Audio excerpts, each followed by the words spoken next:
Dang, why am I not seeing this? Oh, okay. I see where we are. Okay.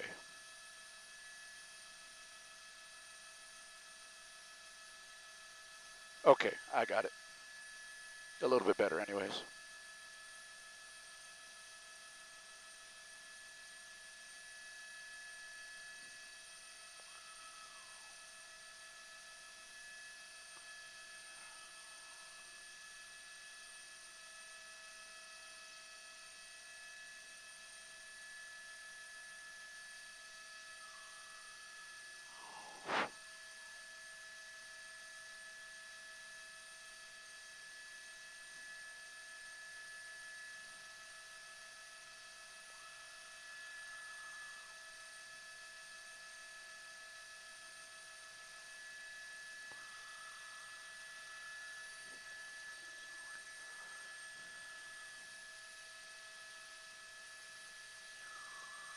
Okay.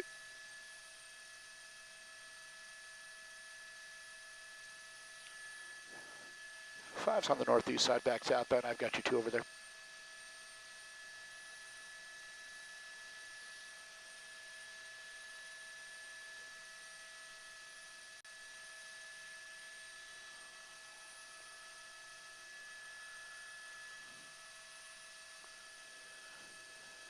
That could be off via Vista Grande and maybe Charmel Lane.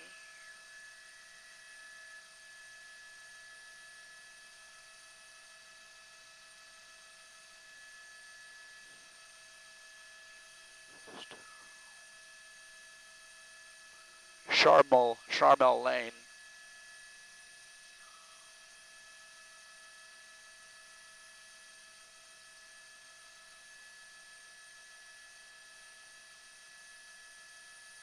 Okay.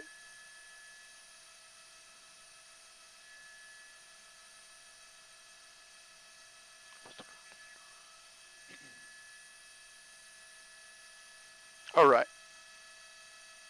Vista Grande Drive and Charmel Lane.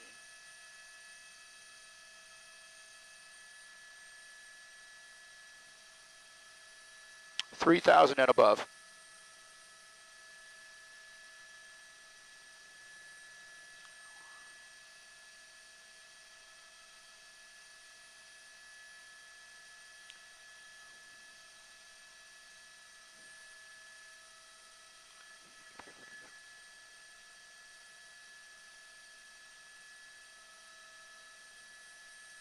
Okay. We have a heavy Sikorsky moving in from the right. Be there in about 10 seconds.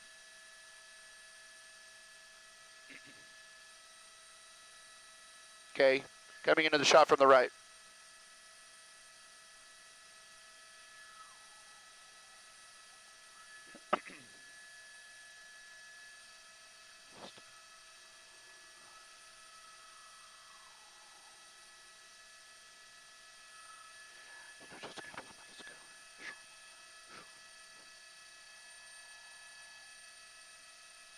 Watch this.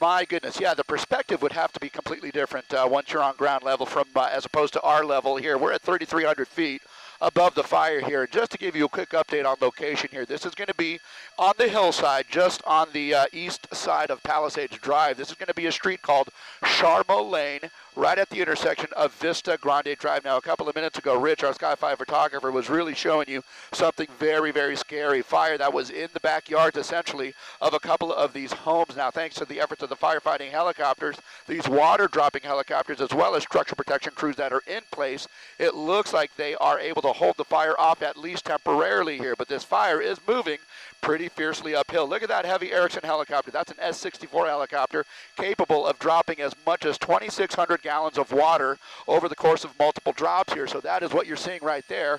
Firefighting helicopters doing their very best to save property on this hillside here. So again, Vista Grande Drive, Charmel Lane. This is on the east side of Palisades Drive where this fire broke out about 45 minutes ago here. So again, from our perspective, the smoke is blowing straight up. We're not seeing a whole lot of winds that are carrying the flames here, but down at ground level where all that smoke is, it's got to be a whole different perspective. The skies have got to be dark and gray and ominous. You see all those firefighters that are in place. They're trying to do their very best to save some of these structures here.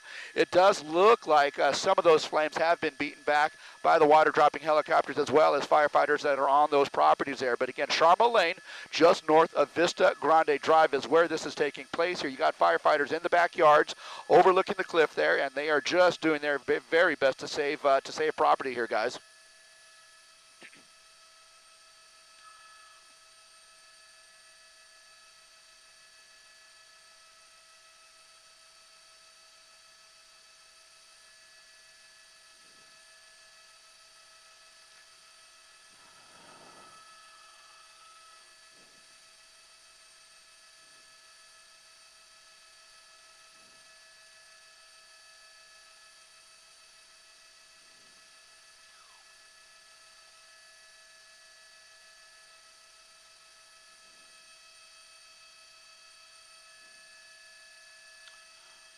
There's fire creeping up.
Okay.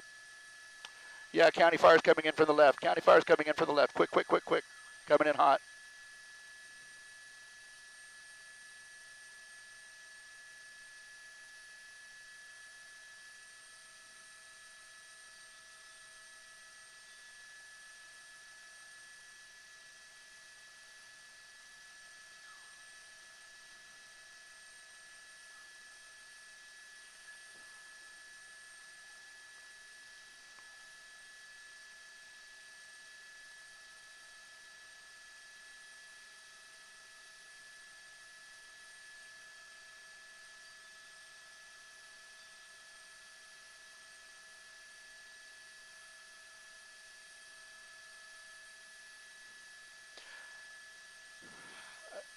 Yeah, you know what? That's something that we not uncommon to see here. Residents trying to protect their properties here, and every little bit helps, I suppose, is what their mindset is. I don't know that that's the smartest thing to do, especially when we do have professional firefighters in the neighborhood with the right equipment, with the right amount of water, doing what they do best here. Now that combined with the whole concept of trying to coordinate airdrops, safely in the area here. Look at that flame. Oh my gosh, that flame is really kind of creeping up the hill. The fire is really kind of creeping up to some of the properties here, right into the backyards here. This is a property that's imminently under threat. Look at the residents here that are now realizing that they are not in the right place. They're making a run for it there. And again, that's going to be Vista Grande Drive, not too far from Charmel Lane here. We suspect that some of those folks might, hang on just a moment.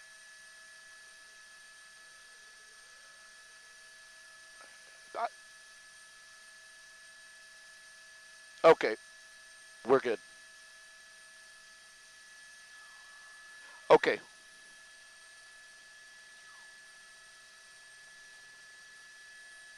Yeah, have a look at this, guys. I don't know if you can hear me.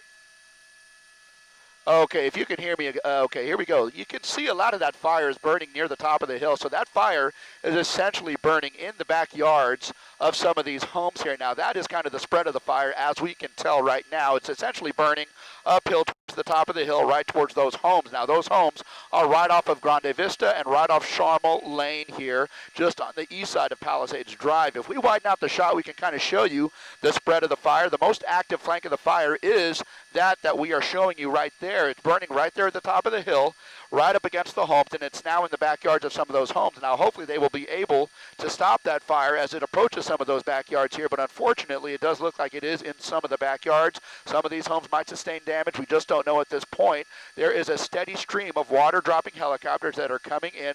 Rich, we have one coming in from the left. He's just going to be coming into the smoke here. He'll be there in about 10 seconds or less. He is a city fire helicopter just making a drop over on the kind of northern flank of the fire right there that you can see here. So again, that is also one of the more active flanks of the fire here. That fire is also burning uphill towards some of the homes along Charmel Lane here. So the active fire is burning uphill, not necessarily burning sideways, but burning literally uphill towards the homes. And that's kind of what we're showing you right now. A lot of those water dropping helicopters are burning, are sending their water drops right at the top of the hill here in an effort to protect some of those homes. We suspect that to some degree they have been successful, but look at that shot right there. Without being able to see through the smoke, we just can't tell how close that is to the homes, but there's some of the homes that you can see. That home is literally just in the line of fire there, so that fire is burning right up to the backyard, right creeping up to the edge of the property here, so hopefully they will be able to get some water on those flames before it actually makes contact with the homes here. But we also have the threat of burning embers. We also have the threat of these firestorms creating their own weather systems, especially down at ground level here. So beyond that, above ground level, smoke or wind pushing the smoke in any which direction here. That smoke is still kind of moving uphill or moving just straight up. So that is hopefully a benefit to the firefighters as they try and work on this fire here. But again, I would estimate that the most threatened area is going to be right along those homes along Charmel Lane, and that is something that they are focusing their efforts on right now. I do understand that the Quebecs 1 and 2, the Super Scoopers, are going to be coming in as well, so they are going to be able to drop significant amount of water when they get here as well, and they'll be able to quick turn as they refill right there in the Santa Monica Bay in the Pacific Ocean. They can make quick turns and hopefully daisy chain and help get a lot of water on this fire, especially near the top of the hill, and make an effect and have an effect on this fire and hopefully get this thing under control sooner than later here, guys.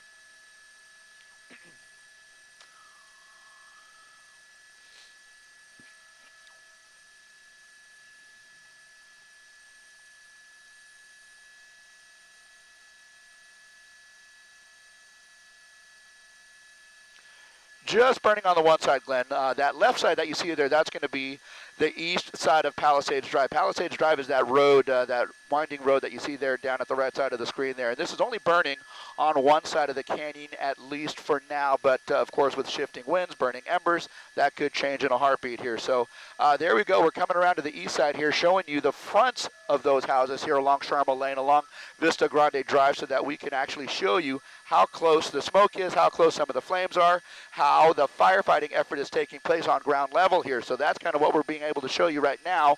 You can see a lot of that fire, a lot of the activity is right there at the top, right there at the edge of homes here.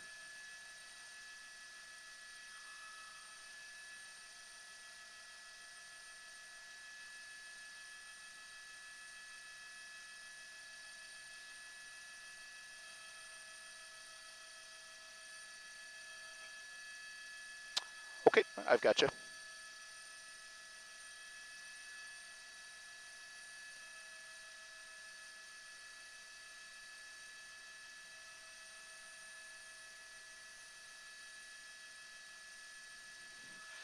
TV5 will go, and I want to thank you very much. I will stay on the code, and I'll continue to monitor, and I'll let you know when we're leaving.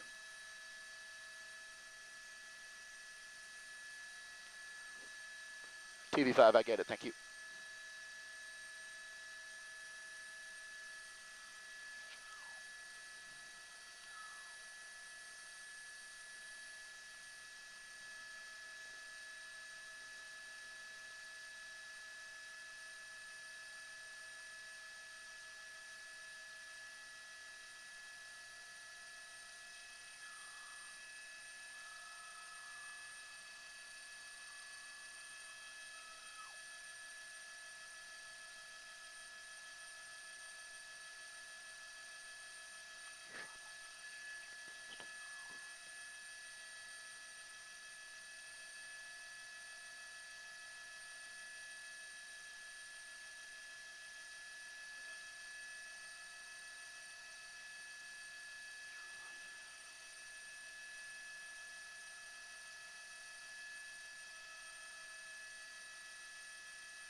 Richie.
Yeah, there it is.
That's a good thing. We'll talk about it.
Well, I tell you what, we have a couple of factors working here. One is that we don't have a lot of wind. that is fanning the flames here. So that is certainly some good news here. Having said that, just a few minutes ago, as you mentioned, there was a lot of heavy flame that was racing uphill. Now, if we widen out the shot, this is the effect of having an effective brush clearance plan. You can see the tops of the hills here that is what you call defensible space here. They have actually cleared out a lot of the brush extending from probably 200 feet from their homes here, and that is a defensible space that has certainly helped to slow the rate of spread of the fire, and that has likely helped in a situation where these fires have prevented, or these firefighters have been able to prevent the fires from reaching homes here. So, having said that, some of the vegetation inside that defensible space has burned. But you can see very clearly that brush clearance definitely has slowed the rate of spread of the fire here. Now, things are looking, well, quite a bit better than they were just a few minutes ago. We're certainly not out of the woods yet, but a lot of that stuff has just burned itself away. So a lot of that vegetation has just burned itself away. So that's kind of what we're seeing there. We're not seeing a whole lot of active flame here. There is still a few hot spots near the top of the hill, near the backyards of homes.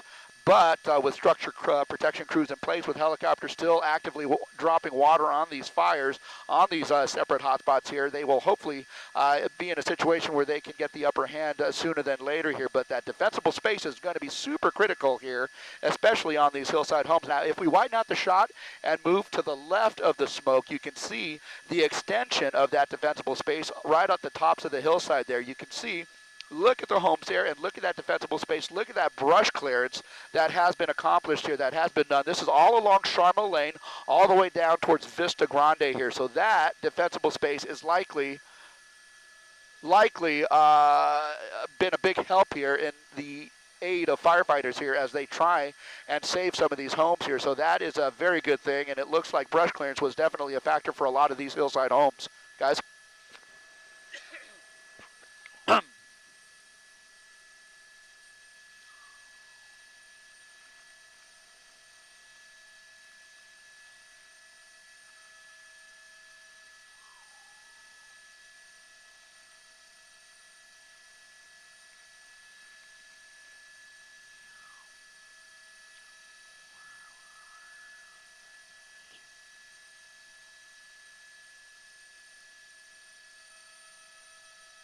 Okay.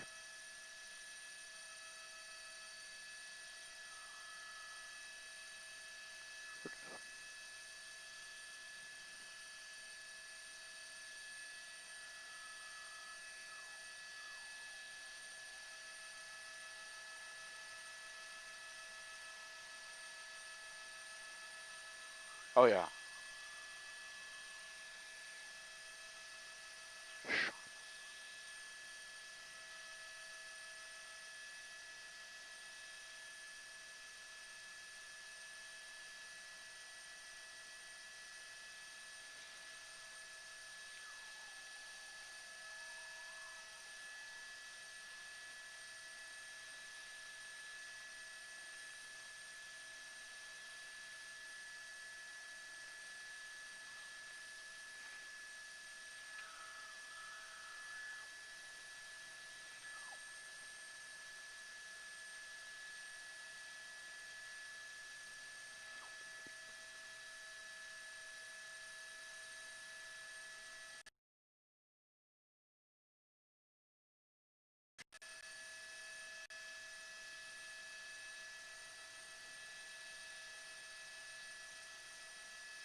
Yeah. Yep.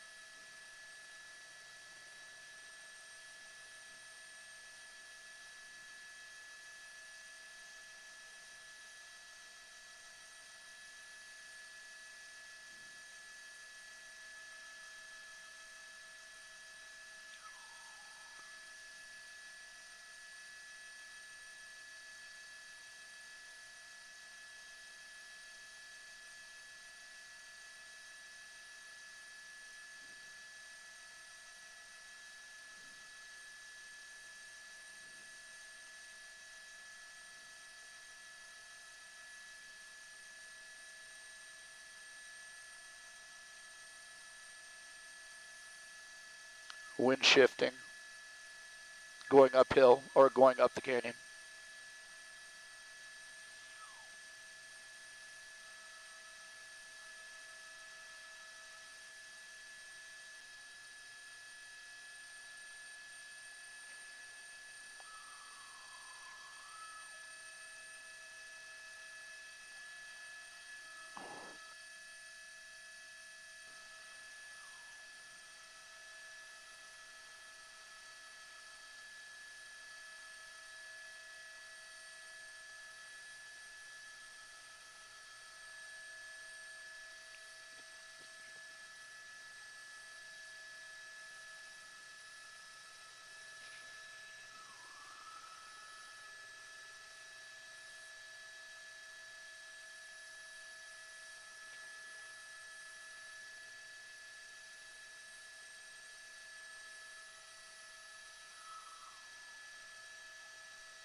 There's a good drop coming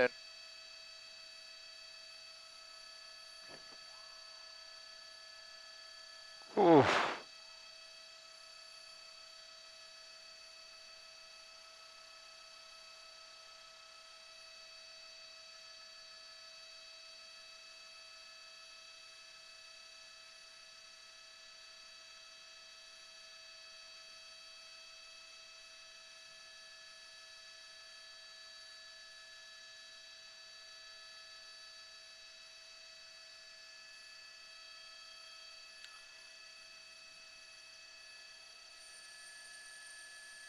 Yeah, absolutely. Thanks to the efforts of the firefighters on the ground as well as the aerial support that these folks have been getting here. We have at least 6 to 7 helicopters making essentially a daisy chaining, water drop after water drop after water drop here. City, county, we have contractors in here with that big Erickson air crane, that S64, capable of dropping again, as we were talking about before, 2,600 gallons of water here over the course of multiple drops. Now, this is the most active flank of the fire here. This is just a little bit south of where it was burning heaviest previously about 30 minutes ago here. Now here he is coming in for a second drop here, just a small amount of water there, but still very helpful in the firefight here. Now this is going to be burning right below Grande Vista, right before Grande Vista and right below Charmel Lane here. So this is going to be the most active point of the fire, where we have been watching that fire burning about halfway up the hill, up to the point of where that demarcation is with the defensible space here. So that defensible space is definitely working to slow to slow the fire down. However, excuse me guys, excuse me here. I'm just kind of working with my voice here. Working with that defensible space here. That defensible space is essentially slowing things down here, but anything in that defensible space is going to burn here, and that might continue the fire on its march uphill towards the homes here. But I tell you what, with the multiple drops that we see happening on this particular flank of the fire, it seems to me that the fire department is going to be able to slow the rate of spread of this fire as it makes its way up towards Grande Vista. Guys?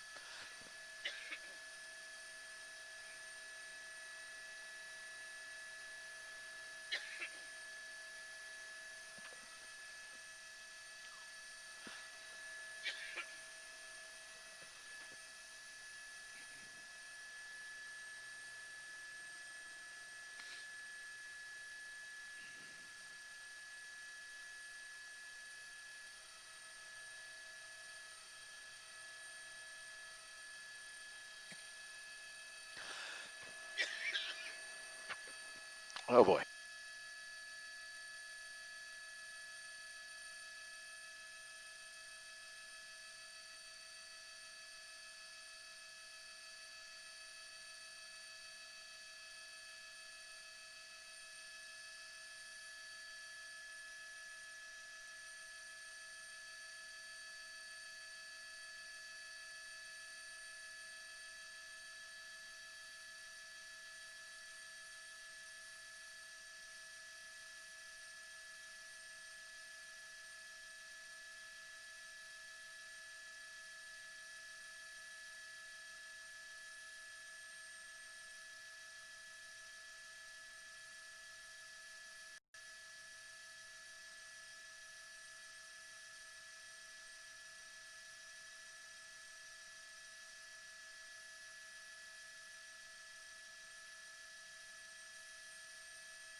Oh, yeah.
You know, it's hard to see. The north side of the fire, Glen, is going to be just on the left, and you can see there's kind of a mass of smoke along the hillside there on the left side, and that is going to be a little bit tough to see under it. You really don't know until you get under the smoke to have a very close look here. So it looks like, for the most part, that is where the city fire helicopters were concentrating their drops, over on the northern stretch of the fire there, and it looked like they had a pretty good handle on the majority of the fire here.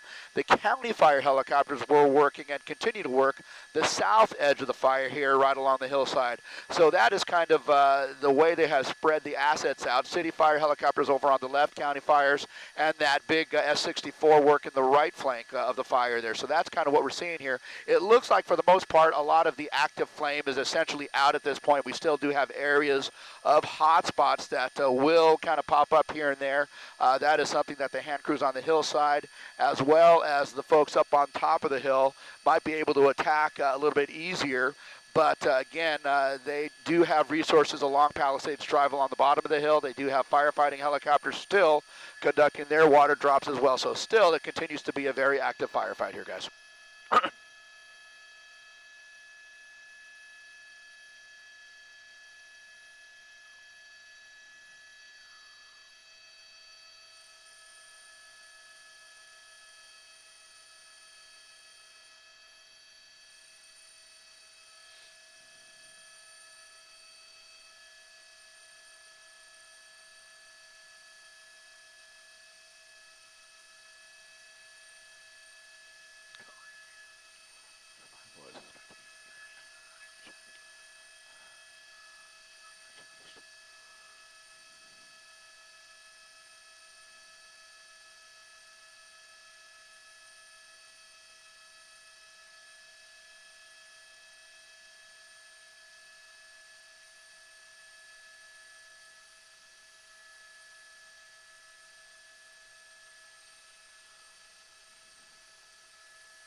I think they're going to drop uphill.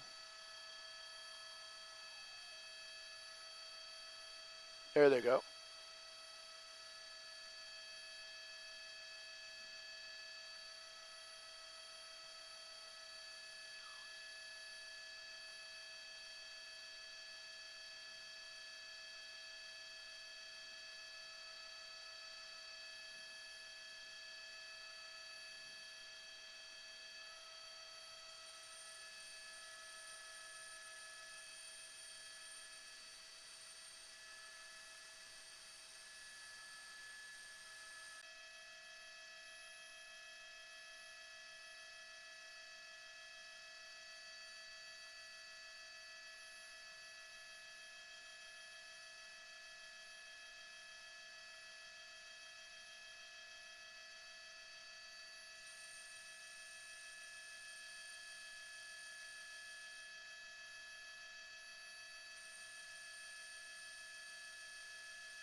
As we work our way around and show you the mobile home park, but this stretches completely off to the west, up the hill.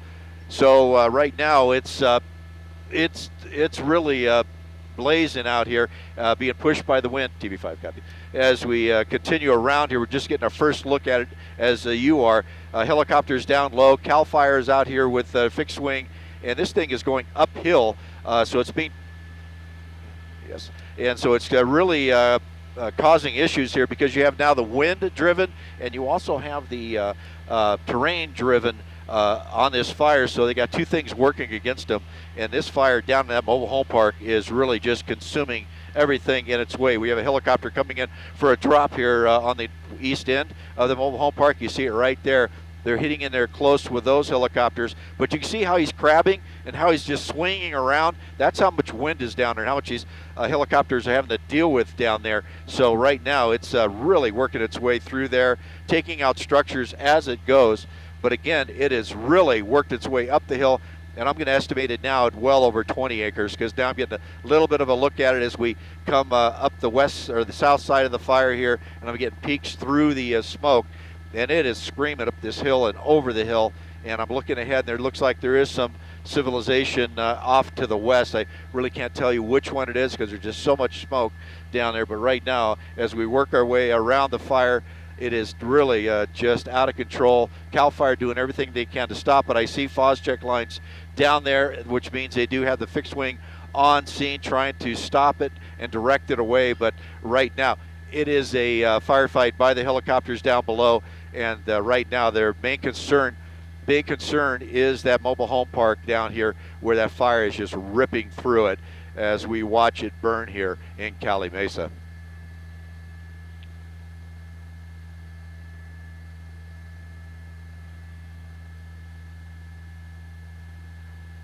Right, you can't get ahead of this. I mean, the wind is blowing so hard and pushing so fast through there, and those mobile homes are very susceptible to fire, so when they start going, there's really little you can do about it. Is just try to keep the ones around it from burning. But you can see how much damage is done here. It just got into the first one and just started racing its way through the mobile home park. And like I said, yeah, once it gets into a mobile home, you got one right here on the edge starting to burn just a bit there, and the more over here lost on the south border of the mobile home park. And that one right there is starting to take off as well. So the best they can do is try to get in there, protect the ones that are not burning, just let the ones that are in there try to cool it down to keep it from getting in to any more. But man, this is very, very hard. Now with firefighters, the wind is always the enemy on this. Back last year when we had the Thomas fire, that was the wind that really took that thing and ran it so far, so fast that firefighters couldn't get ahead of it. Because the problem is it's just running so fast, all they can do is flank it and try to protect things along the side. You do not want to get in front of a fire like this because there's no way you can protect yourself. because it could switch at any moment. It could come up a canyon and turn on you and come around behind you. So they really have to be very careful on these wind-driven fires like this one, because it's fire dynamic and fire activity. It's just very, very unpredictable at times because of these gusts coming down through the canyons.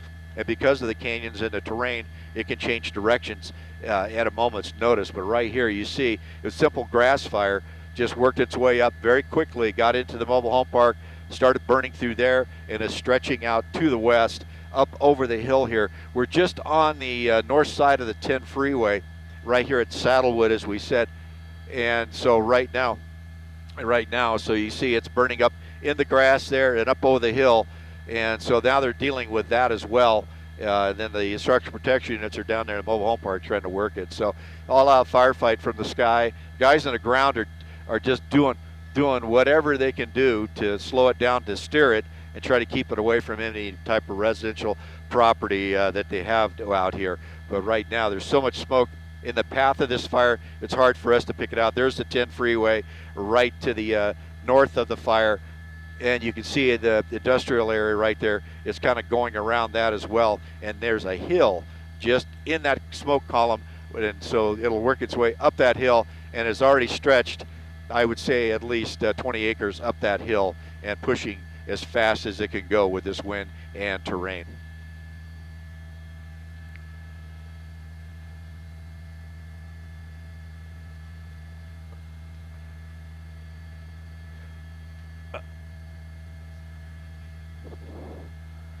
Unfortunately, Lou, I can hear you asking questions, but I can't hear you too well here. Let me get turned around. Maybe I can pick a signal up a little better here. If you're asking a question, can you try that one more time?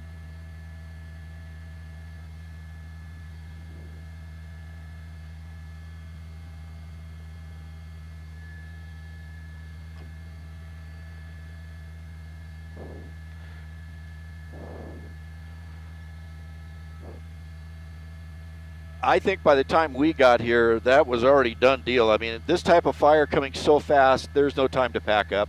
You just got to go, get out of the mobile home park. We'll kind of zoom in here, kind of look around the mobile home park, see if we see. All we're going to see is the sheriff's department down here, fire department in between these structures, trying to protect them. And as far as evacuations or, hey, let's pack up, get ready to go. This fire, if we zoom out, I'll show you. It's just a grass fire that started probably about 300 yards away, right here on this corner, and the wind's going to the west. It just took off and ran through that grass, what we call flash fuels, very quickly. So I don't think these folks in the mobile home park had much of a time to do anything other than just get out of the way. And once that first couple of mobile homes got involved, it's just a domino effect. You can see right here how much fire load is in those mobile homes, and then that just continues on through the different mobile homes down here, and so it's unable to stop it in any way. So as far as going and taking things out, no, it's probably just get in your car and get out as fast as you can, because if you're trapped in the backside of this mobile home park, it would be a bad thing, because it's got it pretty well consumed on the far west corner of it. You see all that black smoke that we can't see through, and down in there it's just solid fire. And when that black smoke is showing, that's telling us that there's plastics and things of that burning, structures and different materials down there versus brush that's more of a gray. But right there you see an engine right on top of that one, trying to put water on it to protect the one that's not on fire, and that's about all they can do. And then once it gets through there, then they'll just kind of go in and try to mop it up and knock out any hot spots. But right now there's just a lot of lost mobile homes as it works its way through, and you see it just shot right through the middle of this and hit several motorhomes and just mobile homes, and just left the other one said there, just caught the one on the end. So yeah, there was nothing getting ahead of this one once it got into mobile homes, and getting out of the way is just a matter of getting in your car and leaving.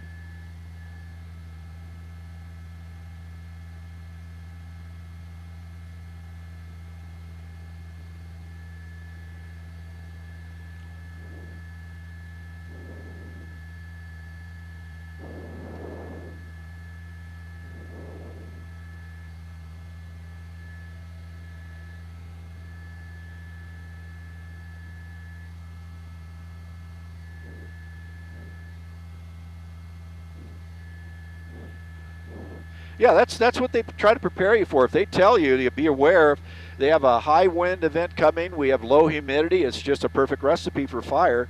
And these people do this for a living. This is what their lives are. This is what they do.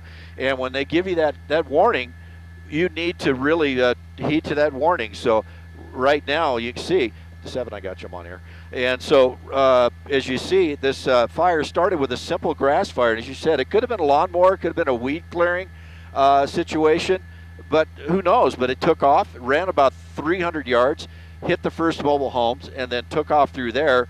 And then the embers and the debris coming off those mobile homes went up into the canyon and then up onto the hill. And now with this wind being pushed, you have terrain going uphill. Fire moves 16 times faster uphill than it does downhill. It's just, the math is that. You just can't get out of its way. And they don't have time to come in and protect you when it gets going like this. They're doing their darndest to keep it out of structures, keep it off of other buildings. You see there's a school down here right in the path of the fire, right there on the right side of that smoke column as we fly around. So they're down in their structure protection, and there's only so much resources to go around. We have another fire going on just about 10 miles from here, the Ritchie fire, and they have resources there fighting that one. So right now, CAL FIRE doing everything they can. So if they warn you to get out, get out. I mean, if they warn you to be ready to go, have your things packed. If you're in a type of area like this, you need to be ready to go. So there's no messing around when they give those warnings. They do it out of all the past knowledge, all their experience with these fires. And when the weather condition is like this, it's just bound to happen. We just don't know where it's going to happen.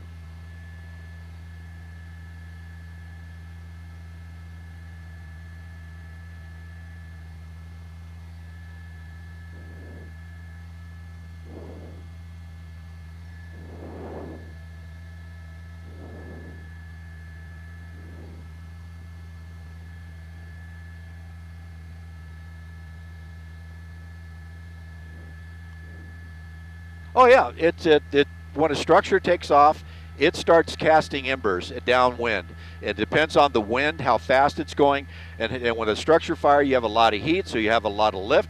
So what they call it ember casting, or firebrands being sent downwind, and they can go as far as a mile if the wind is quick enough. And I referenced the Thomas fire. We had winds on there at 75 to 80 miles an hour, so it was throwing embers out 2 to 3 miles and carrying them up in the smoke column and dropping them even further out. So you had spot fires starting. So it's like somebody going along and just setting fires downwind and just continuing on, and they all then converge together, and then you have one large massive fire. Now with the Woolsey fire, same situation. It was in a canyon area. You had a little bit lower winds on that one, but still you had the Venturi effect in the canyons that speed the winds up, and that thing got into some light brush and then moved into some homes. And once it got into the homes, you just start spreading embers all over that neighborhood, just like here in this mobile home park. And it gets in the eaves, it gets up in the trees, and then starts fires throughout the neighborhood, and the firefighters just can't keep ahead of it. And once the structures get to a point, they move on to protect structures versus trying to knock the fire down. As right here in this mobile home park is a prime example. It was probably just a river of fire going through right through the center of this mobile home park, which stretched through very quickly and then got into the brush on the west side of it. Now they're concerned with the inhabitants on the north side, on the what they call the right flank of this fire as it's moving out the north side. It is really stretch your personnel thin when it's going this fast. And like I said, when the wind is blowing this fast, it's very hard to slow it down or get out in front of it. They just try to direct it away from structures. So they'll start throwing those Phos-Chek lines in between the fire and buildings to try to steer it into uninhabited areas, because they're not going to put it out. They're just going to try to steer it. And that's what it looked like they tried to do here. But a simple grass fire is caused all this damage right now. You can see it's just burning at will here through this low grass area. Flame lengths are not very high, but they're just a lot of it burning here. And then up in the main part of the fire, I'm pretty sure there's a large flame lengths up in those canyons that's feeding it. And then over the top of the canyon, it'll drop down into there. And then you're going to have the wind coming over the top of these hills, getting into that canyon, and it's going to be like a blast just going right down that canyon. And so the firefighters, no chance to get ahead of this one.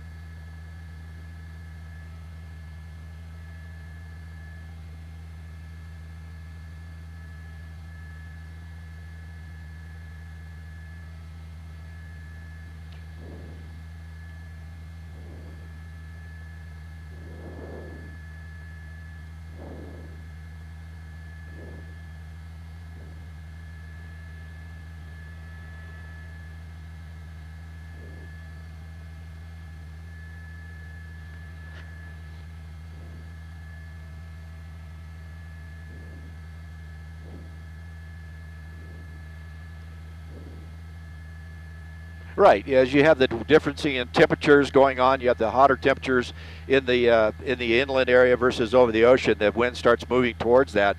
But with this wind event and the pressure systems that are around us steering this wind, it's going to be a pretty heavy deal out here throughout the night, because it's just the way the winds are set up, the way those pressure systems are working through the Southern California area. But yeah, it's if you're living in an area where you have a potential for brush fires, be ready to go. Have all your important documents, all your stuff that you need to live for about 3 to 4 days, ready to go.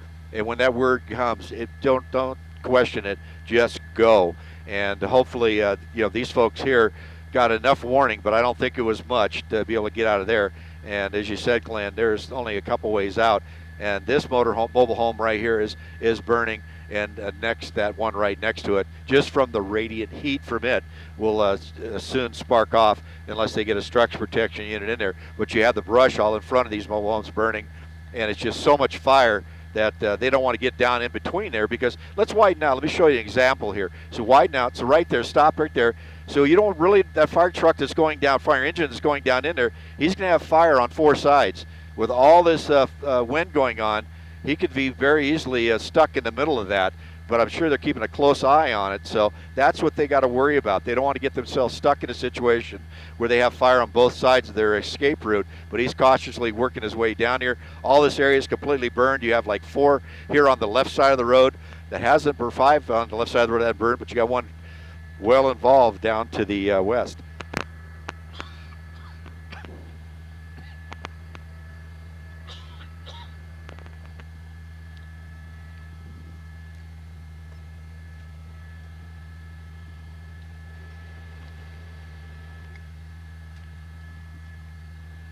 Oh, absolutely. Just think about it. You have, a raging fire on either side of you. You have that heat that comes off. You don't have to be even near the flames to get burned. I mean, that's what they have to worry about. So this engine here he's getting in the middle of it there with a fire on both sides, but he's trying to get in there and trying to protect the occupants in here. But he's got fire on both sides of him right now. So I'm sure they're going to keep a close eye on him, and his captain on that engine's going to watch the fire activity around them. But he's going in there trying to protect those 5 units that are still there. Now, as we come out, we'll show you the north side of the fire as it works its way up that hill. And like I said, this is on the south side of the 10 freeway. The 10 is not blocked. We heard reports that it was shut down for a bit, but it looks like it's moving, but it's not moving very quickly.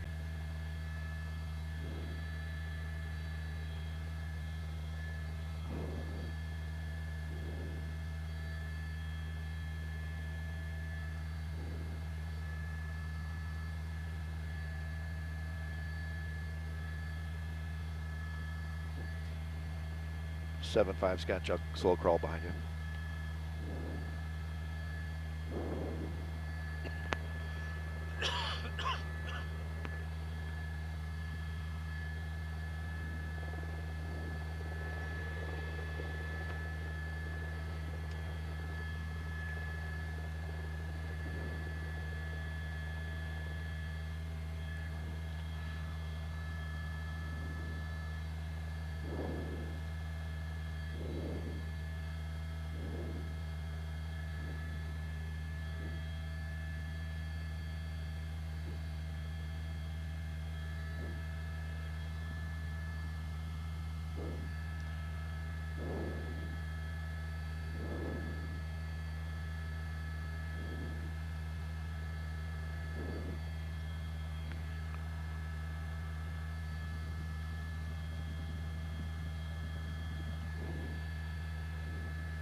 5 will pick up a right turn with you guys behind 7.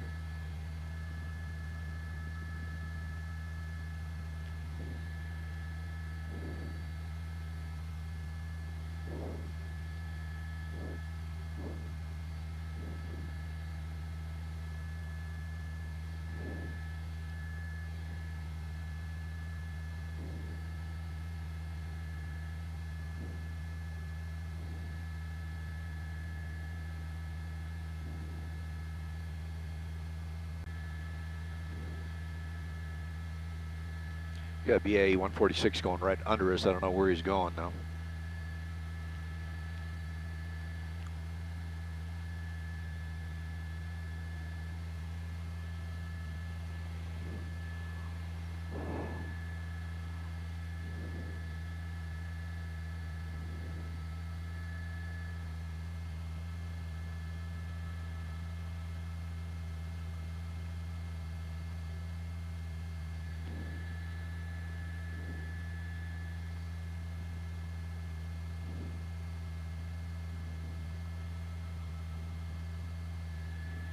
I guess that's Live Oak Canyon right there. That one back over here.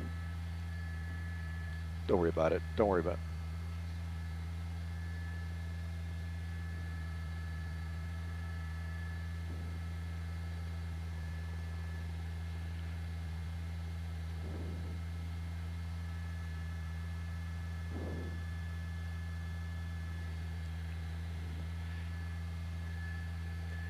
We are seeing drops, but they're going right through the smoke, so I haven't really called them out because we really couldn't put them on camera.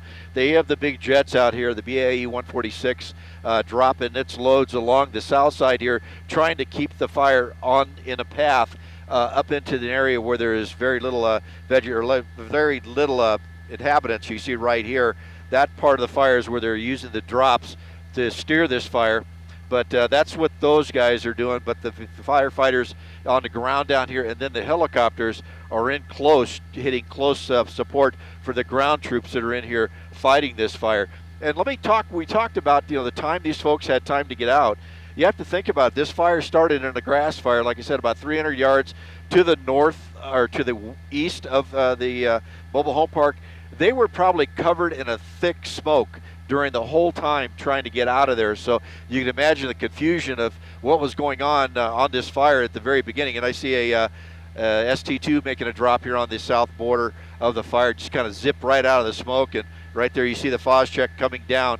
And as you were describing it, Glenn, it's a chemical that goes down to the ground. It attaches to the shrubbery and then dries and makes the shrubbery pretty much fireproof, where the fire will burn up to it and there's no fuel for it to hit. And so they're able to stop it. Now, I just saw the DC-10 go underneath me. If we come up and pan to the right, we'll pick up on that DC-10. Now, this is the tanker or 10 tanker group out here that comes out of Victorville and also out of San Bernardino Airport. They come in and they'll drop their 12,000 gallons of fire retardant, so they can paint a pretty good line. I'm going to stay over here on the south side of the fire. We won't be able to see too much of the mobile home park because of the smoke. But this tanker here, actually, this is a 737.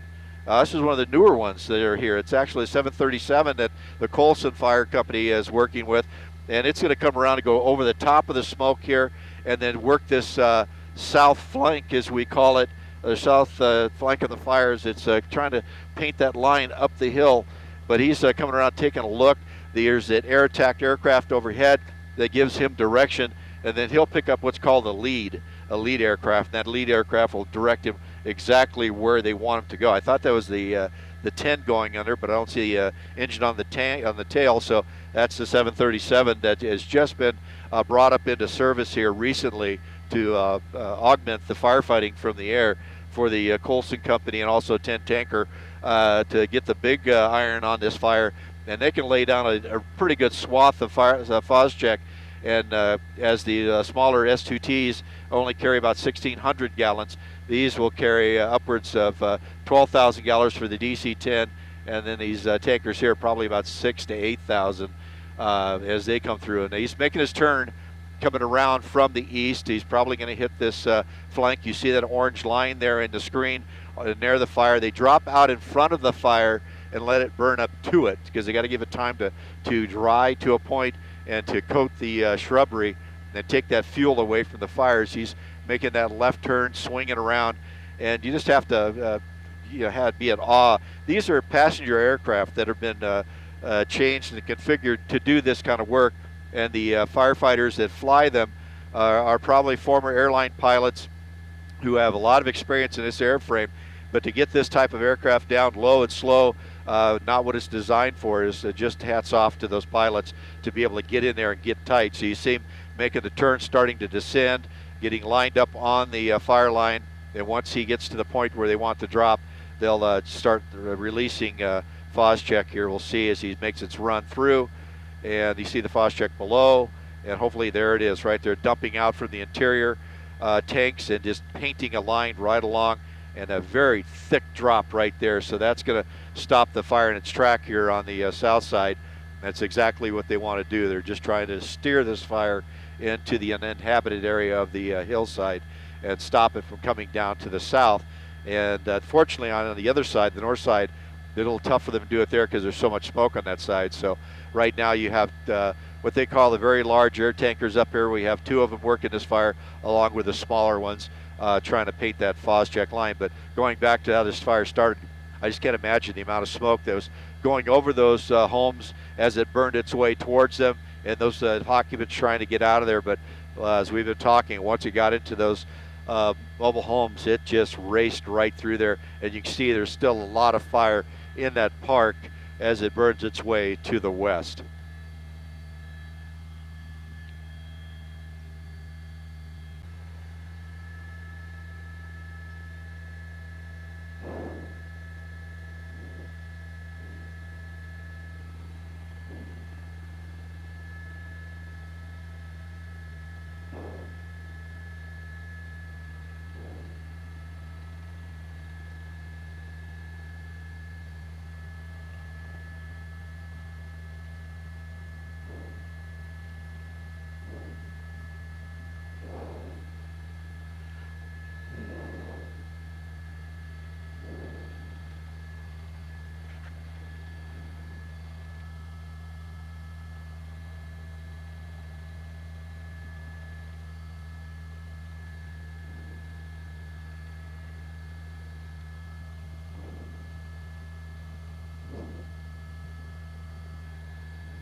Smoke coming out of that one right there.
Actually, we're getting a little lucky up here. The wind's blowing very hard, but it's smooth. We're not getting any of the big rolls that we normally get out in this part of the area. Normally the hills up here will cause it to be very bumpy for us, but I'm just fortunate right now, I'm knocking on wood, it's very smooth, but it's blowing very, very hard on us, so it's causing us to have to fly different ways here to keep the aircraft stable. But yeah, those firefighters down there, I mean, they're dealing with a lot of wind. You saw that flag, as Glenn pointed out, just whipping in the wind, and then little fires popping up around them. That I don't even know if that firefighter on that hose line down there even knows that there is a fire in that home right there next to him. You see a fire hose going between a couple hoses there going between the houses, and now fire coming out of the opposite end where we saw that earlier smoke. So right now, hopefully they're making an interior type of attack on this to get up there and try to knock it down. But as we've been speaking, these are very susceptible to fire, and once they get going, it's very hard to stop them. And now you have a very large one right here being impinged upon by the fire around it, getting up under that eave, and eventually this one will be lost as well. So a lot of things going on here, a lot of dynamics set up here to where they're trying to deal with putting the fire out, but then again trying to make sure that their firefighters are safe, as you said, backing down the roads to be able to drive straight out in a hurry. And now we got a MD-87 coming in from the north here, Colton, going to make its way around, and more than likely it's going to come around and go through the same spot of the fire and come down the south portion. But this is another converted passenger aircraft here that has been brought in by the Erickson company to fight fires, and this one here does the same thing. It'll come around, check out where it wants to drop, then try to drop into the area and paint that line. Now this one carries 4,000 gallons, so it's able to put a pretty good line down as it comes through. So they're doing everything they can to stop this, using every asset available. And now you have to understand there are also the fires in California that these aircraft could be assigned to, so they'll come into this one, work it as much as they can, but if a need comes in, they'll start moving resources around to fight the other fires. But fortunately, just this one and the Ritchie fire, which is, like I said, about 10 miles to the southwest of us here, they're fighting that one as well from the air. But luckily, we're pretty close to San Bernardino Airport, which is a tanker base, so the turnaround time is pretty quick on these very large air tankers to be able to get up here, put down a line, and then come back in on the fire. Now he's just made a complete loop around the fire and is lining up for this south edge of the fire to continue that Phos-Chek line that runs on this south flank of the fire. And what they're trying to do, like I said, steer it up into the canyon and then be able to stop it when it gets to the top, because it slows down once it hits the top, and that's where they try to make their stand.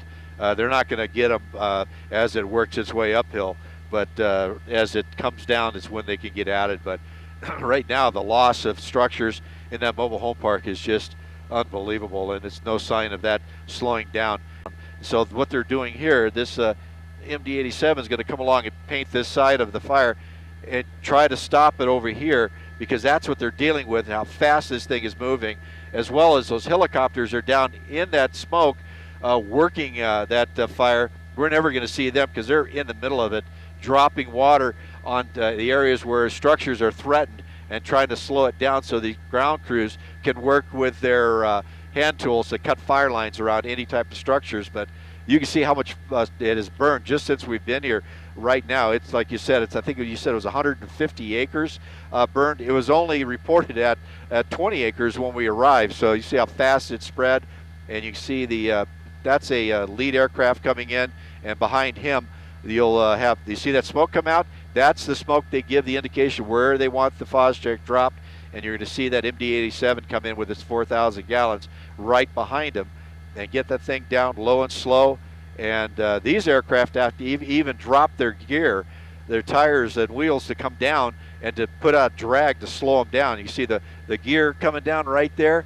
That is just used for drag so they can slow down and get to the optimal speed, but then still be able to keep power up to keep it flying. So they're getting right on the edge of the power curve as far as it flying. They have the flaps down on the back, slats on the front to give more lift on those wings, and as it comes along, he'll line up on that right where the lead aircraft put out its smoke, and then start doing the drop of that 4,000 gallons of Phos-Chek just to paint that line and cover this south portion. So it's an all-out attack, very well coordinated by the air attack aircraft overhead, directing these aircraft in, and also the helico or helicopter control ship down below, working to bring aircraft into where they're the best needed and work it through there. So just a really he turned off, so he didn't have exactly what he wanted.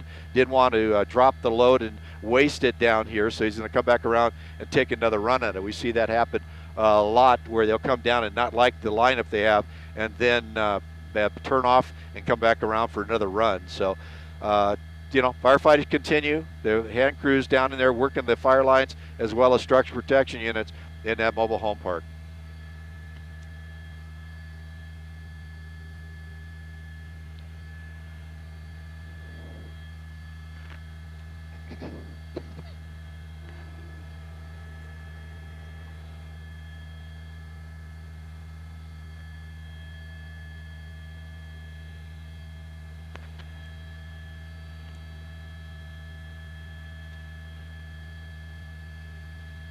Another hour on station.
What? Okay.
SC2.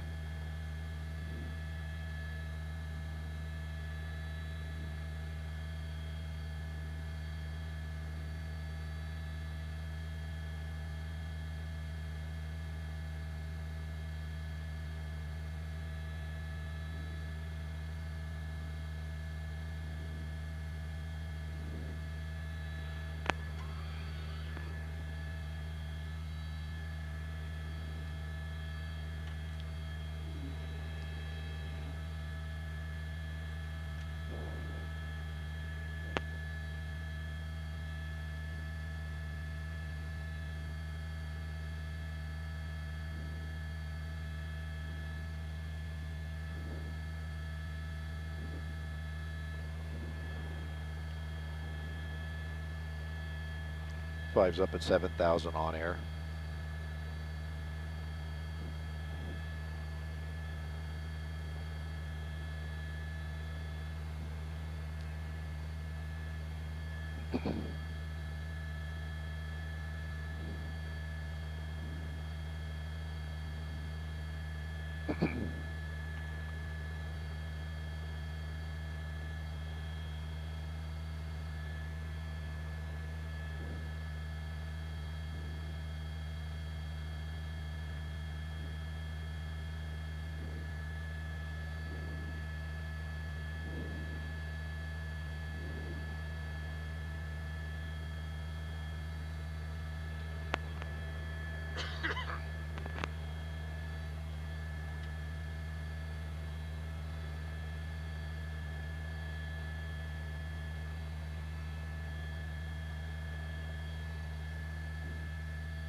Five, 7 Saskatchewan, or 7, 5 Saskatchewan, Toronto, follow you.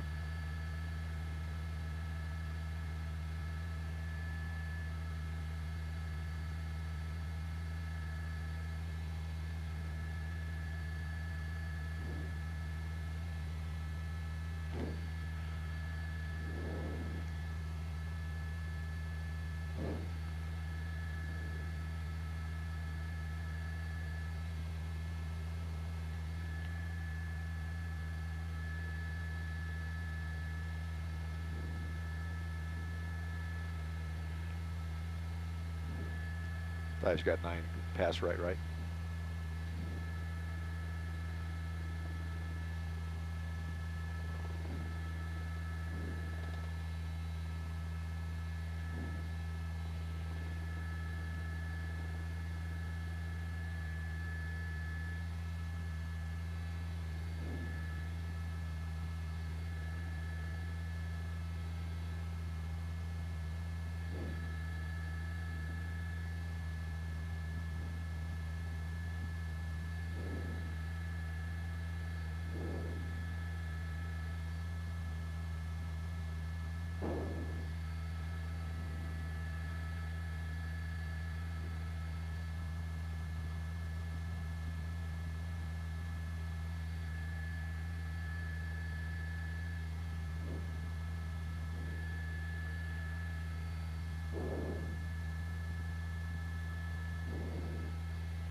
Okay.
You're going to have a jet coming through the left side of your screen.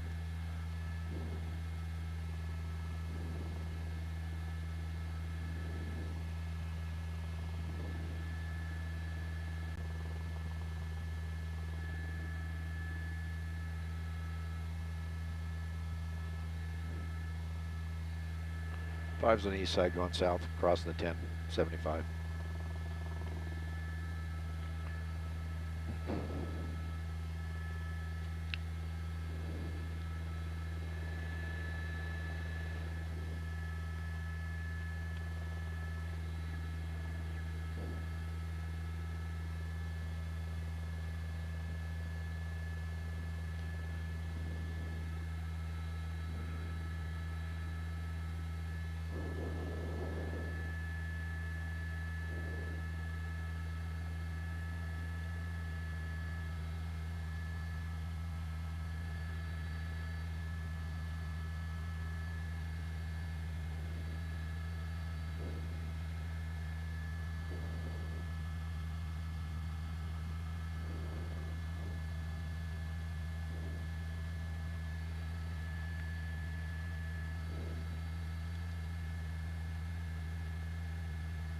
That same one?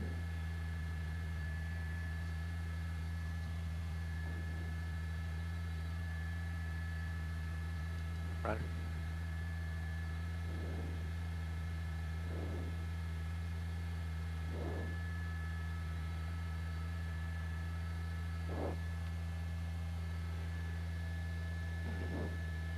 Five is turning back to the north.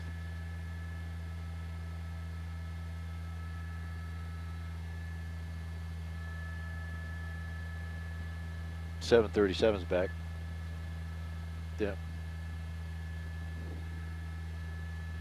If you stay right there, it'll probably fly through your shot. Just at the bottom.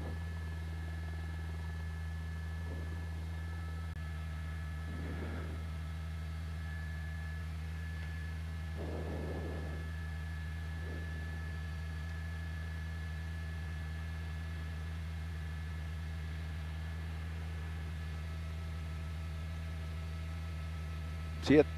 Saddlewood or Live Oak? The Bob's Big Boy? Huh? There's a shopping center here, right here. Yeah, right off the edge. That's probably where he's at. That shopping center right there off the freeway. Okay.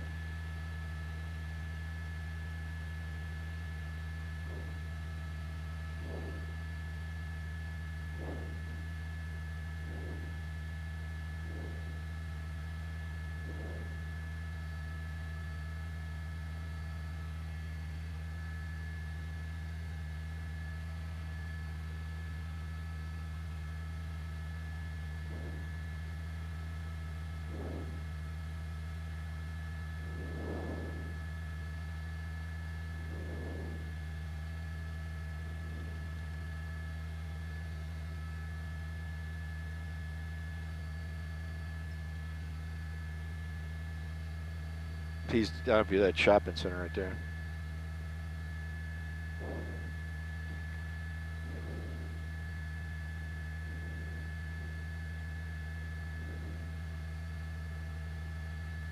God, if there's Bob's in there or not. Damn. It had to be that because the tanker went right over it. 7.5's got you in the turn pass right when you come out of it. Yeah, 77.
Five's turning back south.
Right.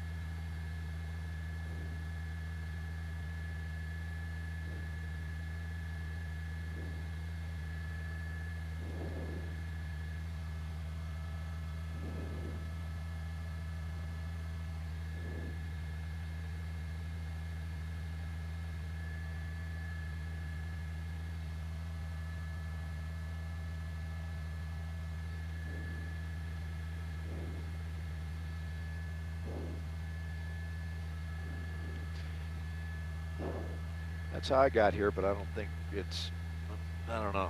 That's why I'm going to try to go back.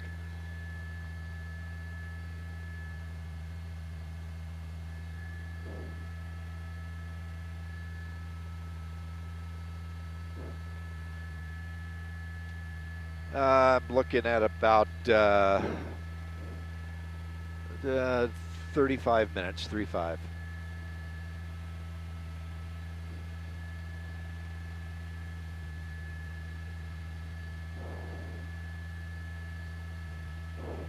That'll be close. Yeah, this mobile home park right now, it's surrounded by what they call black or burned area. So they're not going to really worry too much about painting any lines around this. Plus, they have a lot of assets down there, and they have roads that are natural fire breaks for them. But the main thing is trying to get these mobile homes put out, because they just keep springing up as embers get up into the eaves and up into the attics of these homes and burn off. The one we've been watching is the one by that American flag right there. It's been smoking for about the last 45 minutes. And they've been, I don't know if they've been working on the inside. There's a lot of firefighters on the ground right there between them. And so I'm sure they're inside of the hose lines, but it's just really tough to put these things out once they get going. So right now it's just a matter of getting the fire knocked down by the hand in the mobile home park, and then the air tankers working the flanks of this fire to try to direct it up into the hills and then slow it down and shut it down as it hits the tops. But the smoke is just horrendous out here. It's coming up, blowing out to the northwest, and now it's circling back around north of us, back to the east. So we're getting a swirl going on here that's just obscuring a lot of the sky and not giving them much room to work, working these tankers in here. So right now they're sticking to the south side, which is where the clear area is. But as soon as they get a chance, they'll start working that north side, which borders the 10 freeway, as Chip was showing us from down there at the Bob's.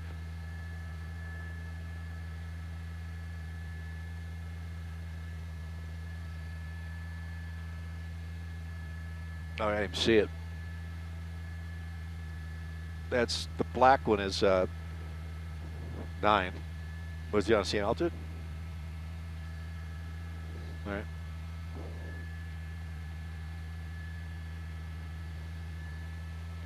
5's turning back to the south.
Go ahead.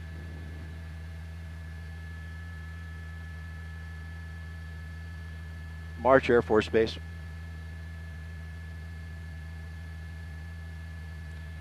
I'm going to guess about 30 to 45.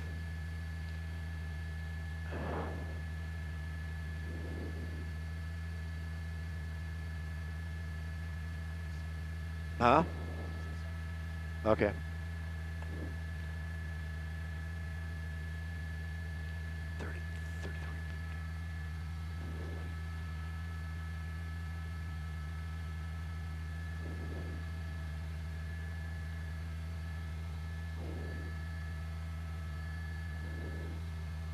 Thought they closed at 5. You know more better than I do.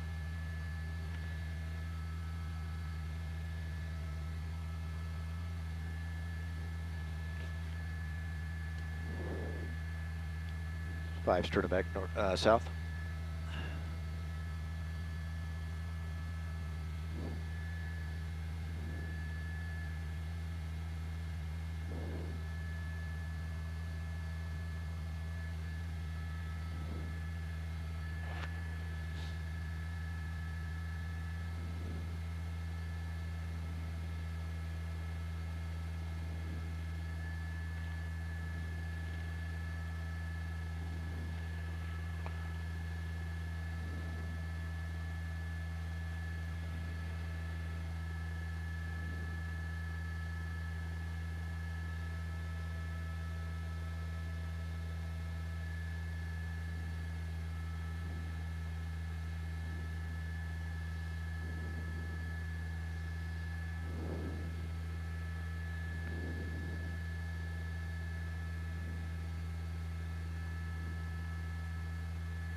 Okay. 2,300? Good.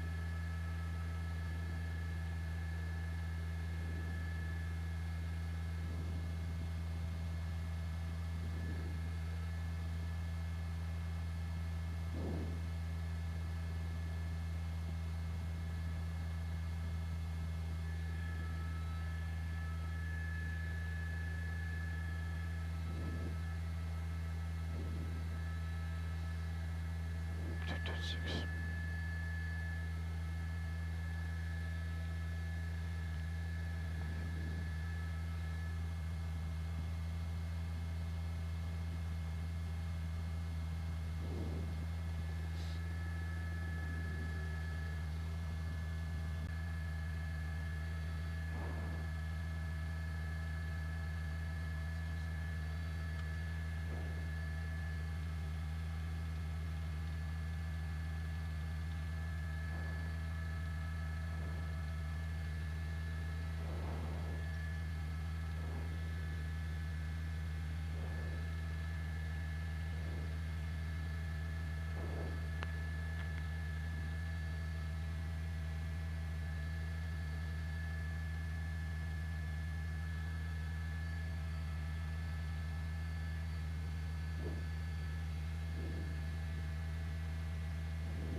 Ooh. Ooh.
That's going to be 5. I got you, and I'll pass you left, left.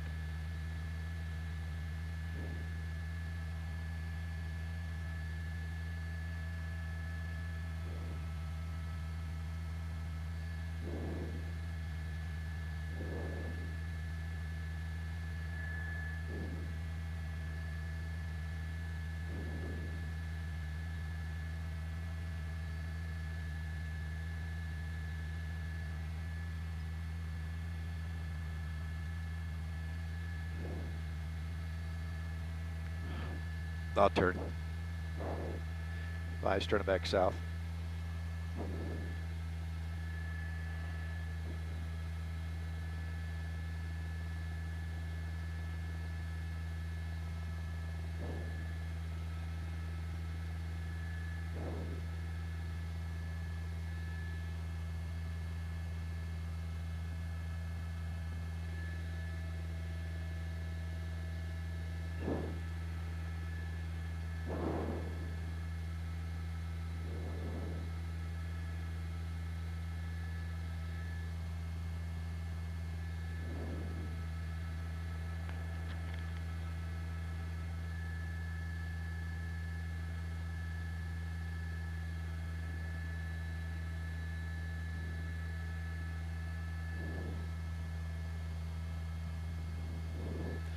There's just more homes going up down there.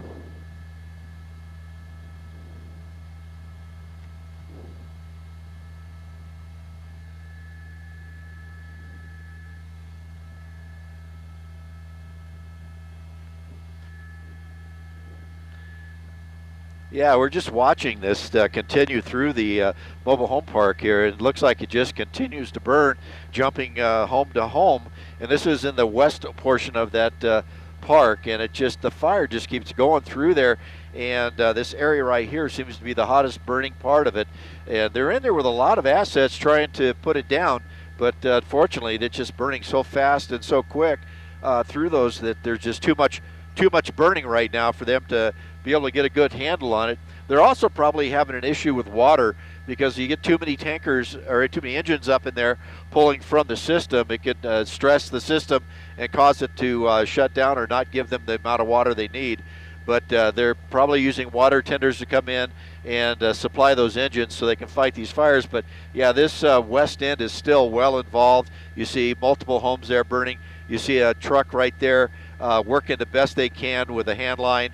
But you can see that home right there they're working on is a complete loss, just burned away. They're just trying to keep it from jumping to that tree, which will send it to the house to the left.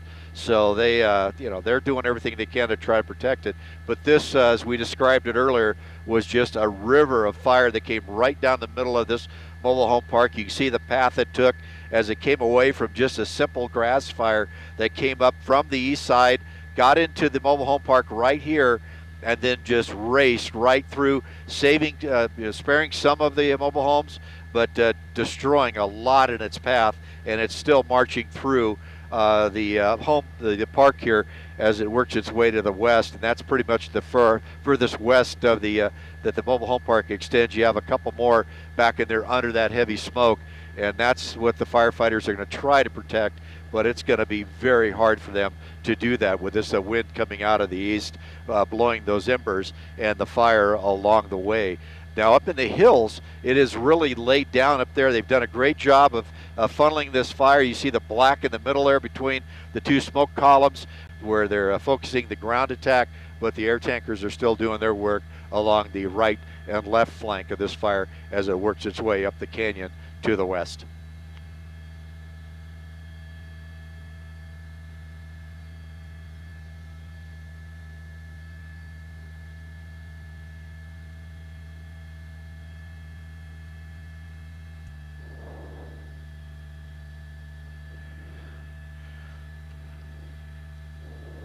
They're still pretty stiff. We're getting blown pretty good up here. I'm having to do as I described. I have to kind of crab into the wind or turn into the wind just to get a straight track back and forth. But luckily, they're smooth up at our altitude. We're at 8,000 feet to give the firefighting aircraft room to work down below. And so we're above the turbulence that's caused by the terrain as that wind works its way across the low foothills, and it tumbles as it comes over the top of those hills. But up where we're at, it's nice and smooth for us, luckily. And hopefully it sticks that way because this part of town, it can get really rough up here when that wind starts coming out of the northeast over the hills coming down through this area. But right now it's still blowing very hard, but very smooth for us up here in Sky 5. But it's not the same for those firefighters in the helicopters down there on the fire line.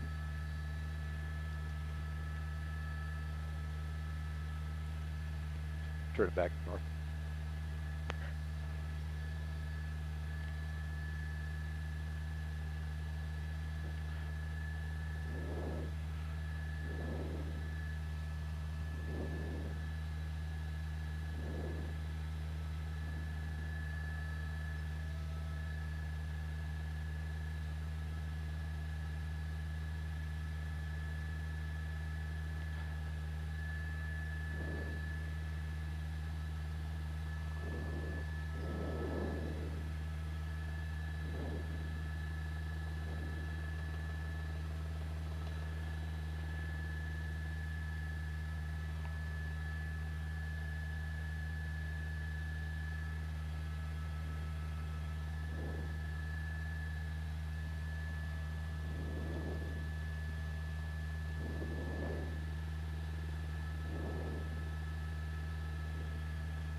Yeah, man.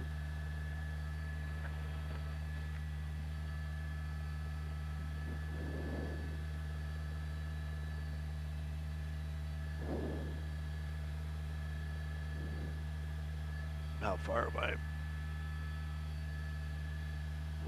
Turn around. 5's turn X out.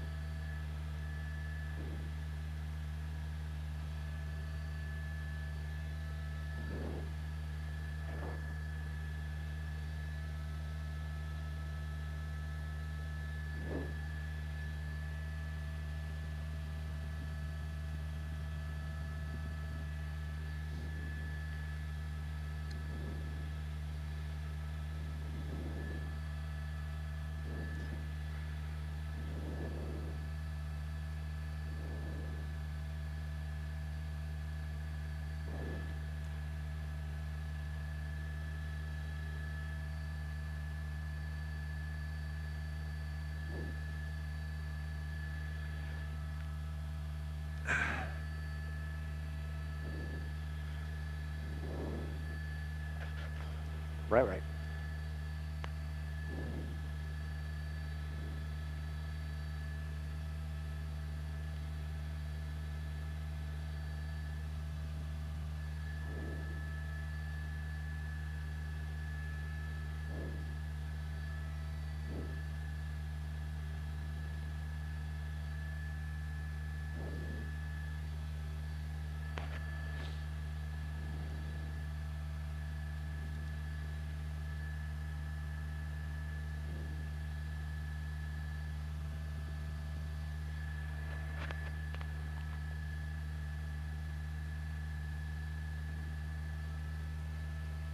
That 5's up above you to your left.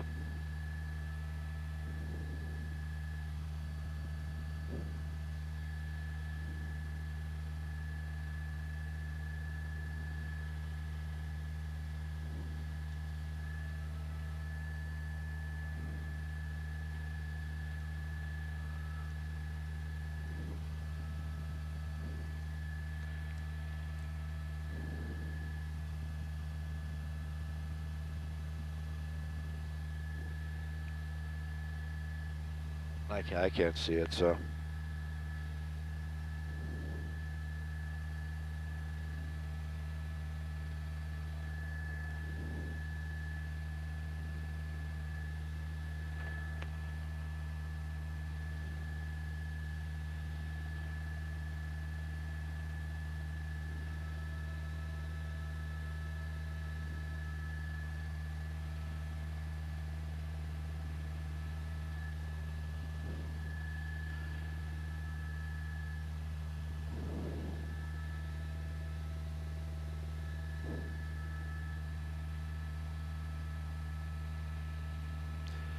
Okay, 5's out of here to march.